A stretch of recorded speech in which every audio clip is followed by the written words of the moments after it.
যারা সৌদি আরব আইসা মনে করে লাখ লাখ টাকা ইনকাম করে নেবো, মানে দেশে থাকতে যারা এটা মনে করে যে সৌদি আরব গিয়েই মানে লাখ লাখ টাকা ইনকাম করে নেবো, এটা হলো ভুল কথা। এই জিনিসটা আমি নিজেও ভাবতাম, ভাই মানে আজকে সৌদি আরব আসছি, সৌদি আরব মাঠের মধ্যে পা রাখছি।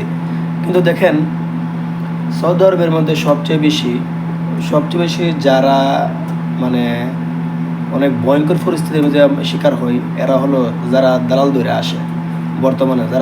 বর্তমানে আসে, মানে এর পরিস্থিতি কীরকম হয় যখন ও আইসা সৌদি আরব দালাল দৌড়ে যখন দেশ থেকে 5 লাখ 5.5 লাখ টাকা ব্যাঙ্গে যখন দালাল দৌড়ে আইসা সৌদি আরবের মাটির মধ্যে পা রাখে, তখন থেকে ও টের পেয়ে যায় মানে কীরকম পরিস্থিতি হবে সৌদি আরবের। কীরকম দালাল যখন আপনাকে এয়ারপোর্টে রিসিভ করতে যাবে, তখনই দেখবেন আপনার ভিতরে একটা অনুভব কাজ করবে যে অত মানে আমাকে আনছে টাকা শুধু লাভ করার জন্য, আমাকে ভালো কিছু দেওয়ার জন্য আনে নাই। আপনি দেখবেন যখন নতুন আসবেন তখন দালালের চেহারা দেখি মানে বুঝবেন ও যে কত বড় একটা বাটপার থাকে।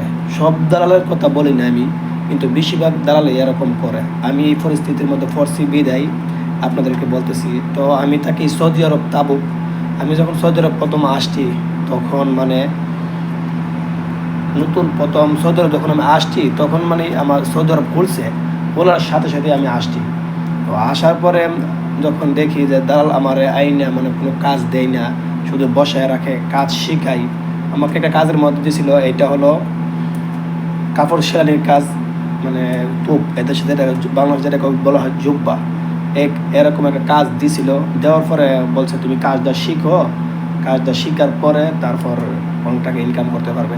ঠিক আছে, ডাইরেক্টলি যে আমাকে যে কাজ দিবে এরকম মানে ওর কাছে কোনো মানে এরকম কোনো অনুভূতি সে রাখে নাই আমার প্রতি।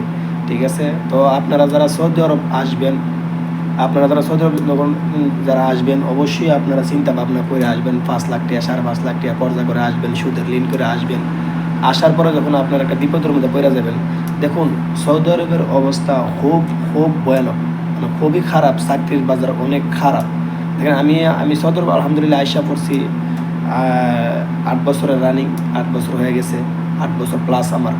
তো দেখেন, আমি প্রথম আইসা 7 থেকে 8 মাস 1 বছরের মতো বয়সা ছিলাম।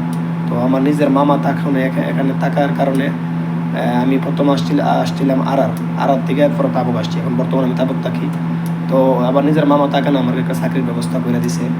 তো দেখুন, যারা আমি আজকে ভিডিওতে একটা কথাই বলবো, যারা দালাল ধরে আসবেন সৌদি আরব, দালাল ধরে আসার পরে যখন দালাল কোনো চাকরি দেবে না, ও আপনাকে যখন নিয়ে আসবে দেশের থেকে, তখন মিষ্টি কথা বইলে নিয়ে আসবে। আনার পরেই তখন আপনার সাথে ওই ব্যবহারটা করবে। ঠিক আছে, চাকরি দেবে না, বলবে তোমার কাজ তুমি খোঁজা নাও, আমার কাজ হলো তোমাকে এনে দেওয়া। অনেকে দেখি 1000 রিয়ালে আইসা পরে কি আবাসিক হোটেলের কাজ, এইটার কাজ সেইটার কাজ, মানে অনেক আরামের কাজ বইলা মানে আনার পরে ওই দেখেন বিভিন্ন ধরনের এমন কাজ দেয় যে কাজ ওর রুচির মধ্যে আয় না।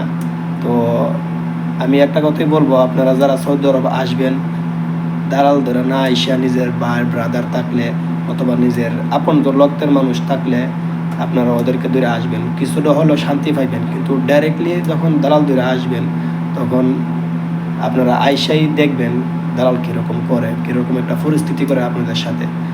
পরিস্থিতিও অবশ্যই করবে, কারণ হলো সৌদি আরবের চাকরির বাজার অনেক খারাপ, একটা চাকরি যোগাইতে অনেক কষ্টকর। তো সবাই ভালো থাকবেন, সুস্থ থাকবেন। আর আমি থেকে সৌদি আরব তাবুক। যারা এখনও আমার চ্যানেলটা সাবস্ক্রাইবার করেন নাই, প্লিজ সবাই সাবস্ক্রাইবার করবেন। তো সবাই ভালো থাকবেন। আর আমি এরকম এই দিল আমার কোম্পানির মাল, এরকম মালগুলো আমি প্যাকেটিং করি। ঠিক আছে, তো সবাই ভালো থাকবেন, সুস্থ থাকবেন। ইনশাআল্লাহ নেক্সট কোন ভিডিওতে দেখা হবে। তো সবাই ভালো থাকবেন। আসসালামু আলাইকুম ওয়া রাহমাতুল্লাহি ওয়া বারাকাতুহু।